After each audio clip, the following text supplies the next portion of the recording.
Good morning, good afternoon, good evening, wherever you are. I hope you've smiled today. My name is Trisha Howard, aka Trisha Kicks Sass, and welcome to episode 22. I cannot believe 22 whole episodes of the monthly threat brief, the SIG download. Hi, David. I'm so happy to have David on today. How are you? How are you going?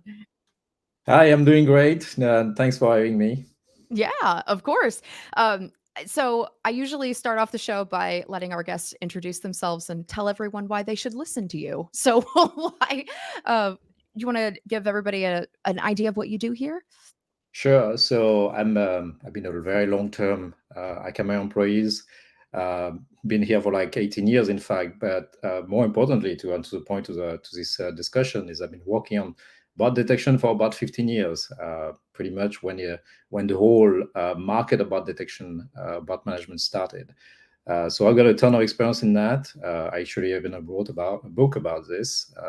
One of the rare few available on the market, Rain a Botnet, as you can see behind me. But yeah, very excited to be here and share some of what I see on the latest on the bot management.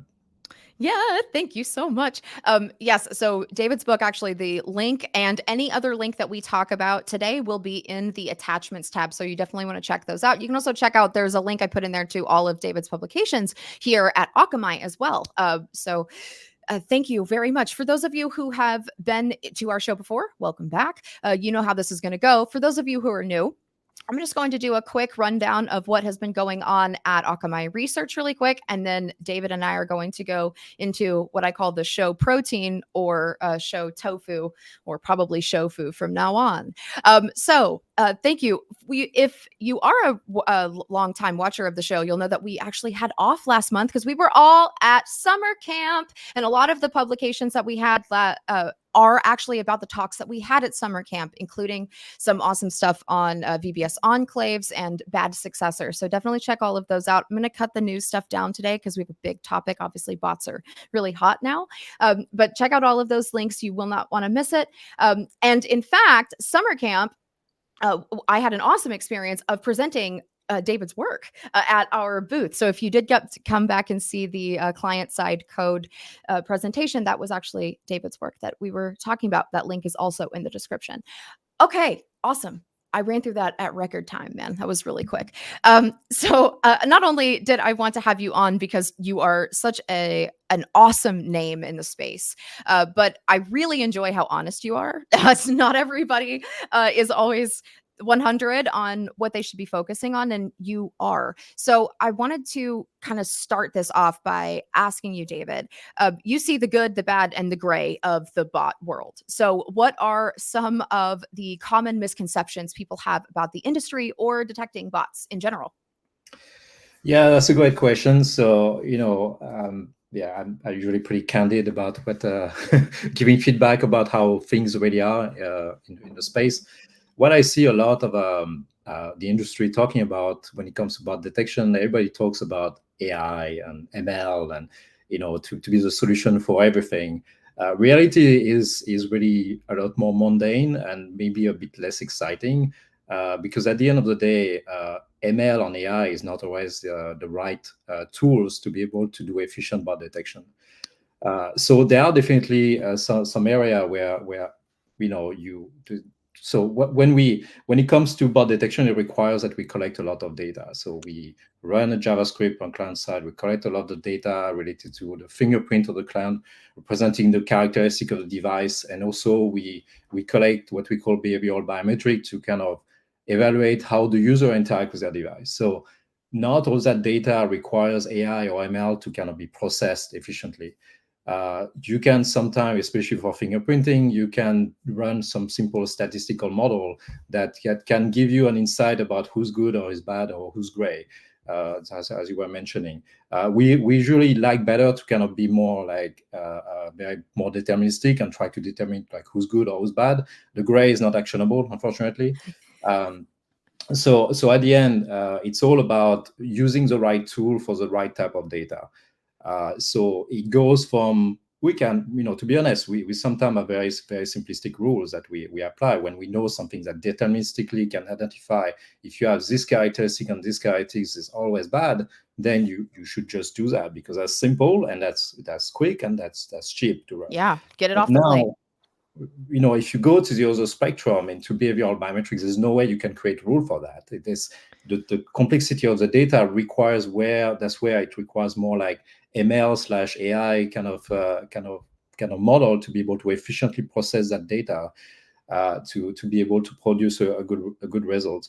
And also the reason why we try to always go on the simpler side is like in general. ML and AI models are potentially more complex and more challenging to train and more challenging to maintain. Also, uh, the accuracy is not always just quite 100%, and also it's more expensive and slower to run.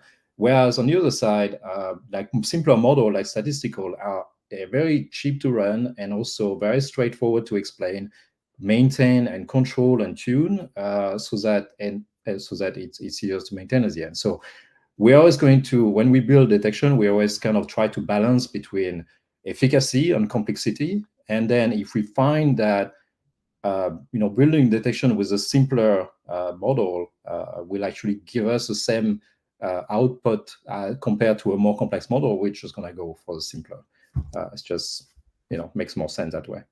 Well, yeah, you wanna be mindful of resources, right? I mean, everybody who's working in security in some way, shape, or form, whether you're talking about physical resources or financial resources, they're strapped. So if you can find a way to do it easier, that's just as effective. It's Not only great. that, it's also about making sure that when you introduce security into an environment, you don't end up slowing down the environment. If Ah, yes. Akamai is a performance company from birth, and then if you introduce a security product that can pretty much negate the positive effect of running on Akamai, then you kind of lost.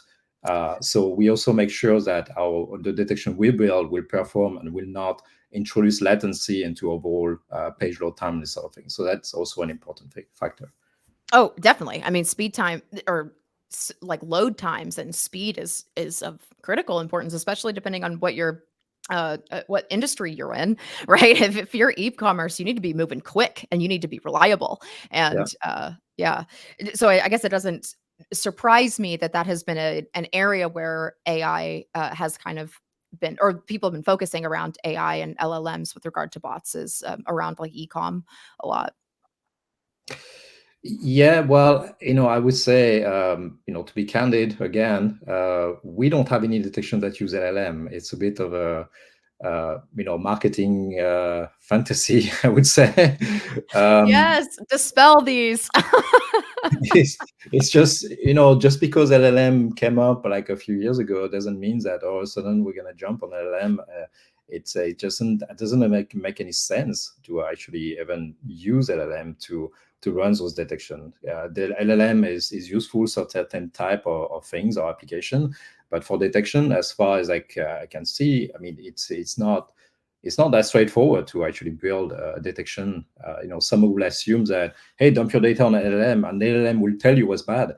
Yeah, sure, but it's going to take forever. It's going to be super costly, and then I don't know if I'm going to get the same quality of detection that I could get on something cheaper and simpler to run and maintain. So those decisions still taking place. There, right there.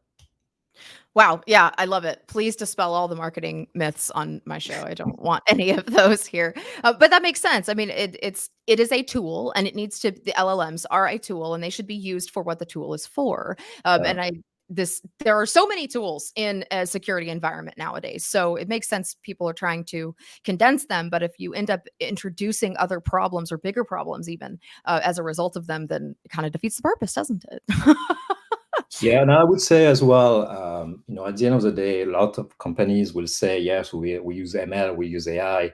It's kind of stretching the truth always, because at the end of the day, I've worked and talked to many of our competitors. I know that pretty much they are on the same boat as we are. They say they use ML and AI, but at the end, they use statistics, they use ratios, they use counting, they use these sort of basic stuff that just work and simpler to run and just as efficient as something more complex that actually I would say sometimes more efficient. That's a more complex models that you have to train and retrain all the time and maintain. And it's hard to explain why is taking certain decision versus others. And so we're on the same boat. But the marketing world kind of demand that we talk about AI or ML, otherwise we're just kind of not cool. That's But I'm okay not being cool. I'm just here to build the stuff I to think you're make. pretty cool. I think you're pretty cool. I don't let non cool people on my show. So actually, so I what I'm hearing is that we don't have to go by buzzwords. We want to go by outcomes. So Yeah. there another buzzword that I would like us to talk about in our remaining time here is agentic AI. So obviously, this is a pretty large evolution, and I just wanted to talk about detection with regards to agentic AI. Do you have any thoughts there? Yeah, so another yet complex topic, and the concern around agentic AI, it depends who you're talking to. So most e-commerce customers, at the end of the day, any large e-commerce website, they kind of embrace it because they kind of see it as similar to web search engine. It's another way for them to kind of get their product known, and another Sure. Drive another traffic. way to kind of sell their product or their services. Now, publishers obviously a different story because if an AI system trained on their publication, on their articles, and potentially that reduce viewership on their site directly, and that has an impact on reduction of revenue in terms of ad revenue and potentially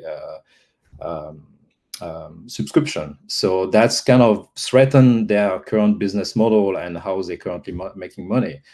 But AI system like ChatGPT and Claude and so on, they kind of serve a need. It's like a new way of how consumers want to access the information. Mhm. So how do you kind of reconcile both and make everything works for everyone?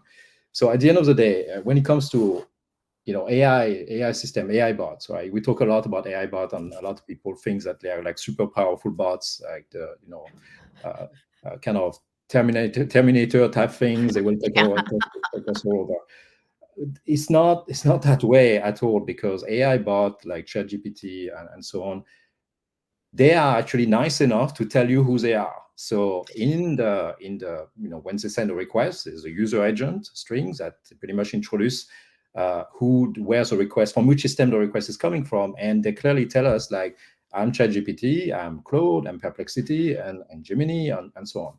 So it's very straightforward to detect. And for the most part, they follow the robot.txt. So pretty much if you tell them don't go there, they will not go there.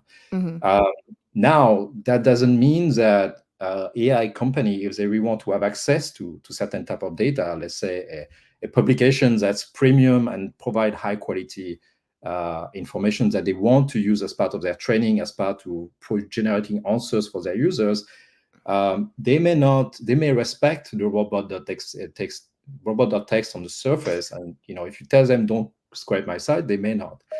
Doesn't mean they will not try to acquire the same information through a third party, like web scraping Oh. platforms. Web scraping platforms, then this is something I've been dealing with for the last 2 years, and they're very good at pretending to be just Chrome, just Firefox, regular browsers, kind of stay under the radar, impersonating real browsers and being very difficult to detect, and have very evasive behavior. So therefore, sometimes when it comes to AI bots, it's not necessarily the AI system like ChatGPT that advertise themselves that you have to worry about. It's more about the ones that don't identify themselves and try to stay under the radars that you need to worry about. So having a advanced bot detection strategy is key here to be successful overall, to make sure that if you're a publisher, you protect your data well, and don't only know who you give it away to. Now, if you're an e-commerce, then you still need to be worried about scraping, because you don't know how your data is being used. But in terms of AI agent, it's not so much of a big deal for them. Wow, I love that. I can't believe we're already out of time because that topic alone, I think we could talk about for probably an hour. But I love that. I think a nice takeaway there is you want to be weary of the ones who don't wear name tags. Be weary of the ones who don't wear name tags. If you know who you are, it's easier to defend against them. Um, That's kind of a nice way to put it. Yeah, I guess. Thank you.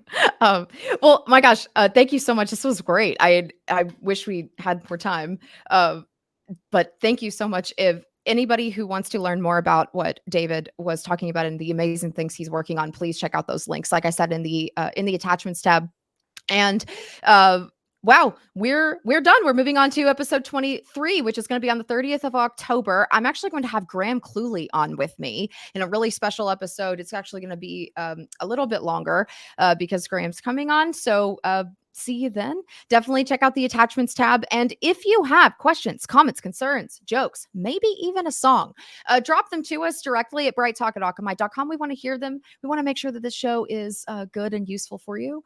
And thank you again, David, so much. This was wonderful. And I look forward to having you on again. I hope I can. Absolutely. Pleasure to be here. Thanks for having me. Thank y'all. Cybernara.